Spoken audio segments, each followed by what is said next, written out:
Hello, and welcome to Canopy Growth Corporation's reconvened 2025 Annual General and Special Meeting of Shareholders that was adjourned on September 26, 2025, as further described in Canopy's press release dated September 26, 2025. Registered shareholders and duly appointed proxy holders may ask questions in the designated field on the virtual meeting web portal. Questions may be submitted now until the close of the meeting. Questions regarding matters to be voted on will be addressed before voting is concluded. Out of consideration for others, please limit yourself to one question. Questions must be submitted in accordance with the rules of conduct, which are posted in the meeting materials section of the virtual meeting web portal. I will now turn the meeting over to David Lazzarato, Chair of the Board of Directors of Canopy Growth Corporation. Thank you. Good afternoon and welcome to our reconvened 2025 Annual General and Special Meeting. I am David Lazzarato, Chair of the Board of Directors of Canopy Growth, and I'll be acting as Chair of the meeting today. As permitted in our bylaws, we are holding our meeting virtually by way of live audio webcast. I'd like to start by introducing the current members of Canopy's board, in addition to myself, who are in attendance today. Luc Mongeau, our Chief Executive Officer, Teresa Yanofsky, and Shan Atkins. I would also like to introduce the following members of Canopy's management team who are in attendance today. Tom Stewart, our Chief Financial Officer, and Christelle Gideon, our Chief Legal Officer and Corporate Secretary. In addition, we are joined by Jeffrey Gittler from PKF O'Connors Davies, LLP, our independent registered public accounting firm. They will be available during the meeting to respond to appropriate questions if needed. And finally, Rita Gutierrez Fernandez from Broadridge Financial Solutions is present and will serve as scrutineer for the meeting. Please refer to the meeting agenda and rules of conduct on the meeting portal for important information about the conduct of this meeting. These documents are posted in the meeting materials section of the virtual meeting web portal. Given the virtual format for today's meeting, and in order for us to expediently undertake the business to be conducted at the meeting, we would request that registered shareholders or duly appointed proxy holders who have specific comments or questions on formal items of business to submit their comments or questions via the Ask a Question panel on the lower left of the virtual shareholder meeting portal, clearly identifying the applicable item of formal business. During the course of this meeting, at the appropriate time, such submissions will be addressed prior to voting on the applicable motions. Following the formal business of the meeting, there will be a question and answer session. If you have any questions not specifically related to an item of formal business to be discussed at today's meeting, please feel free to submit those questions at any time, and we will do our best to ensure that such questions are addressed at the conclusion of the meeting. Please note that all questions must be submitted in accordance with the rules of conduct.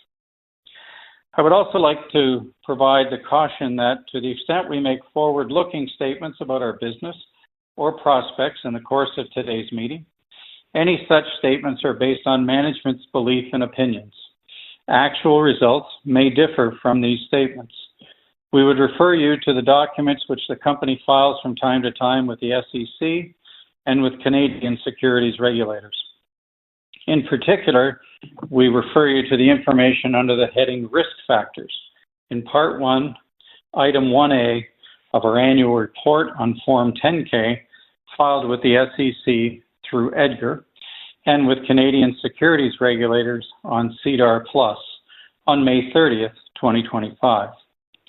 These documents contain and identify important factors that could cause actual results to differ materially from those contained in our projections or forward-looking statements. Undue reliance should not be placed on such forward-looking statements, and no assurance can be given that such statements will occur as anticipated. The forward-looking statements are made as of the date hereof, and Canopy does not undertake an obligation to publicly update such forward-looking information unless required by applicable securities laws. It is 1:05 p.m. Toronto time, and the meeting will now come to order. Christelle Gideon will serve as Secretary of the meeting.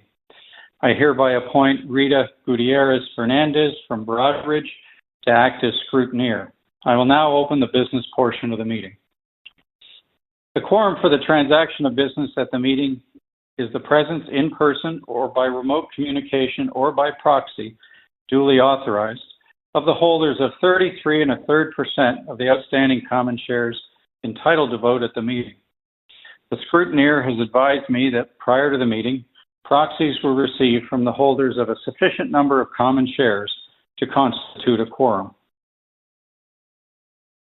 Ms. Gideon has advised me that the notice calling this meeting, together with the proxy statement dated August 7th, 2025, the form of proxy, and the annual report for the financial year ended March 31, 2025, including the company's annual audited financial statements, the auditor's report thereon, and the company's MD&A, have been properly sent to each director of the company, the auditors of the company, and each intermediary and registered holder of common shares of the company as of August 1st, 2025, the record date for determining the shareholders entitled to receive notice and to vote at this meeting in accordance with the notice and access delivery procedures as provided under applicable securities laws. Additional copies of these materials are also available online on the company's SEDAR+ and EDGAR profiles. I will dispense with the reading of the notice of meeting. Accordingly, I declare the meeting is duly and properly constituted for the transaction of business. I direct that the confirmation of mailing of the notice of the meeting received from Broadridge and the scrutineer's complete report on attendance be annexed to the minutes of the meeting. We'll begin by attending to the formal business of the meeting. We have 5 matters of formal business to conduct today: the presentation of our fiscal 2025 financial statements, the director election proposal, the PKFOD reappointment proposal, the share consolidation proposal, and finally the say on pay proposal. Each proposal is described more fully in our proxy statement that was either mailed to shareholders or provided to shareholders in accordance with the notice of access and delivery procedures as provided under applicable securities laws. Please note that the meeting is being recorded. While this meeting is being recorded, no one attending via the live audio webcast or telephone is permitted to use any audio recording device. Given this is a virtual meeting, the voting at today's meeting will be conducted by online ballot for all matters. If, as a registered shareholder or duly appointed proxy holder, you are using a control number or an appointee identification number accordingly to log into the meeting, and you accept the terms and conditions, you will be provided the opportunity to vote by online ballot. If you have already voted and you vote again by ballot during the meeting, your online ballot will revoke your previously submitted vote. If you have already voted and do not wish to revoke your previously submitted vote, do not vote again during the online ballot. Please note that attendees logged in as a guest will not have the vote panel presented on their screen during the meeting.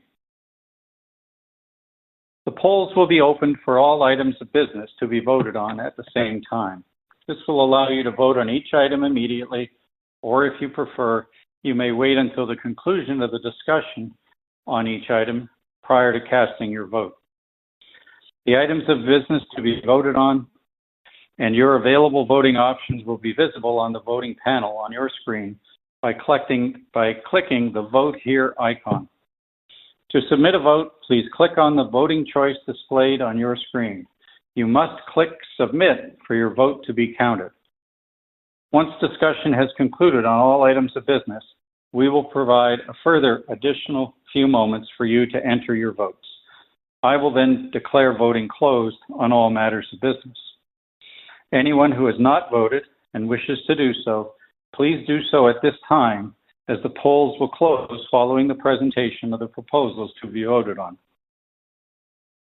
The results of this meeting will be publicly released and will be available on our website. It is 1:10 p.m. Toronto time on October 10th, 2025, and the polls are now open with respect to each of the proposals forth in the proxy statement. We will now run through each of the items on the meeting agenda.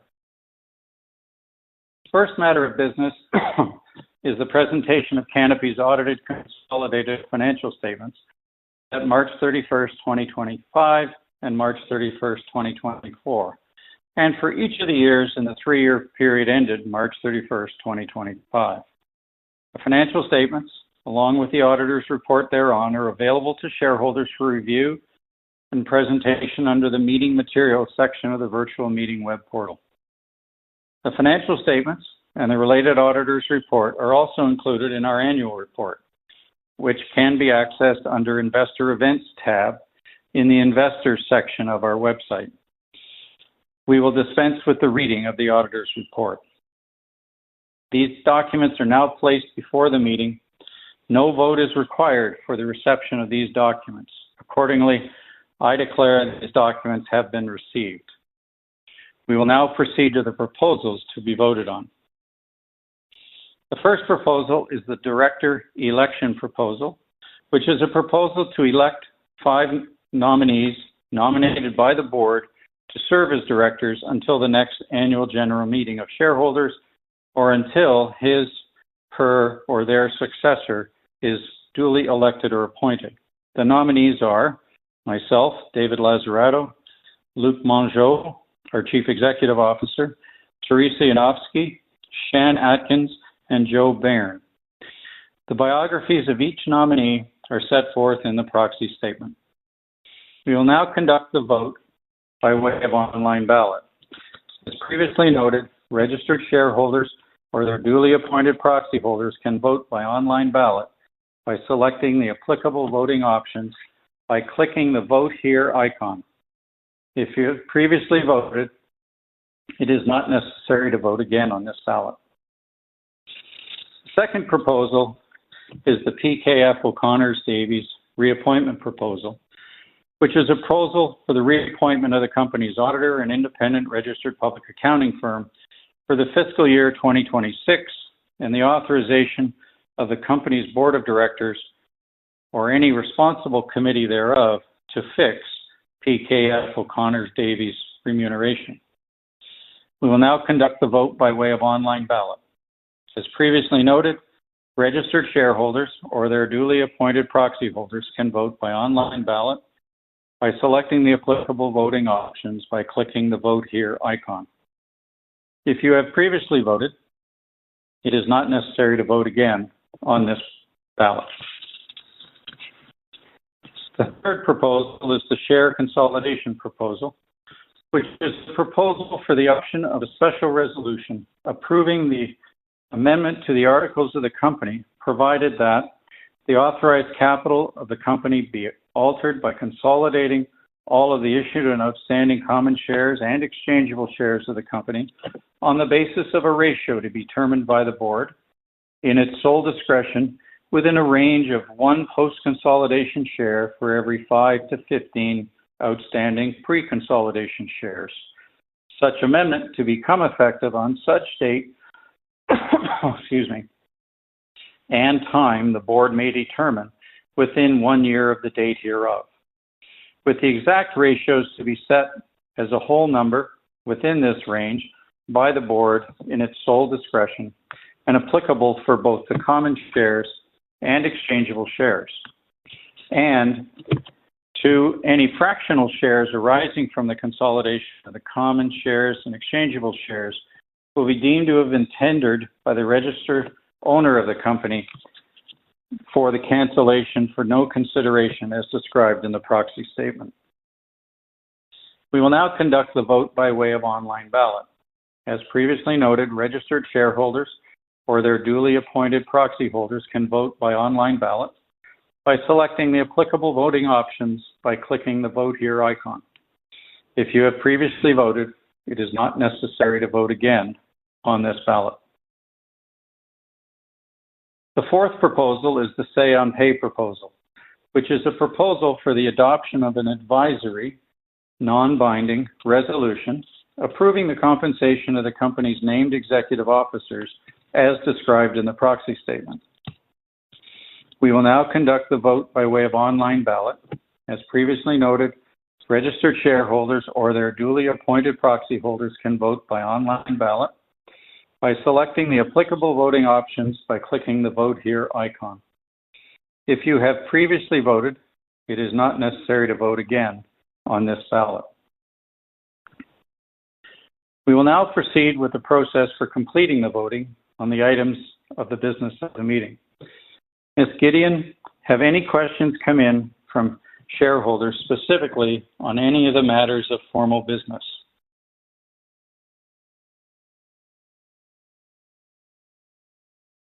Mr. Chair, I confirm that we have not received any questions from shareholders specifically on the matters of formal business. Thank you. For those of you who have not voted on all of the items of formal business, please do so now. As a reminder, if you have previously submitted a completed proxy, you will have voted in respect of the formal business, and it is not necessary to vote again on these ballots. There will be a short pause as we wait for the votes to be tabulated.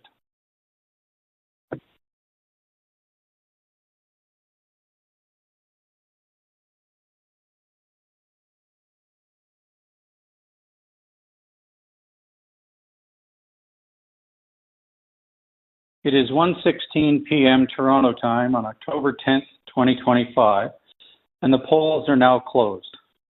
Ms. Gideon, please review the tabulation report and provide the preliminary voting results. I confirm the polls are now closed, and I have reviewed the preliminary tabulation report. I have received the scrutineer's preliminary vote report, and based on the votes presented by proxy at this meeting, all matters put to a ballot have been passed with the requisite shareholder approval.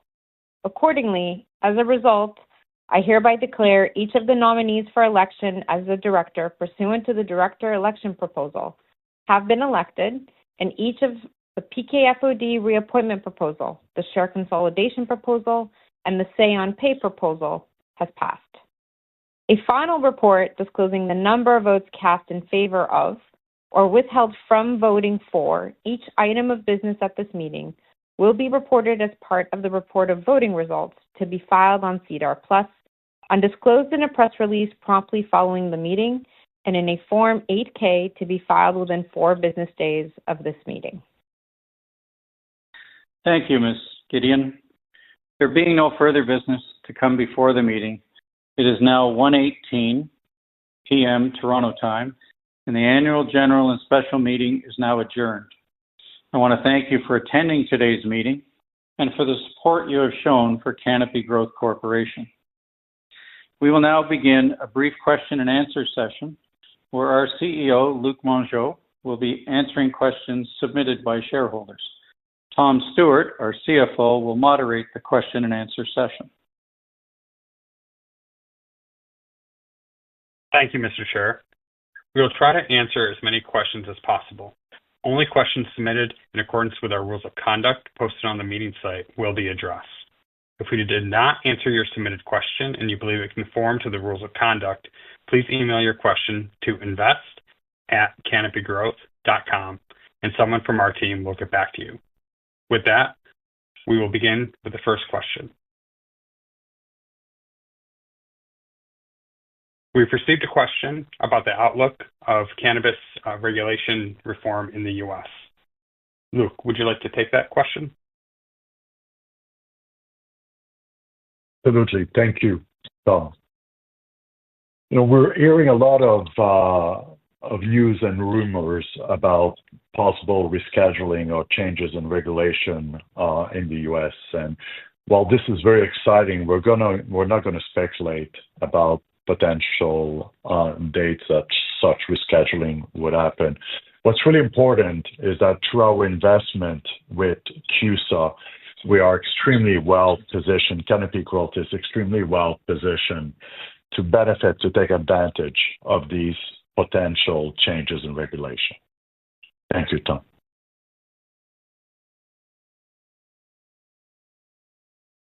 Thank you, Luke.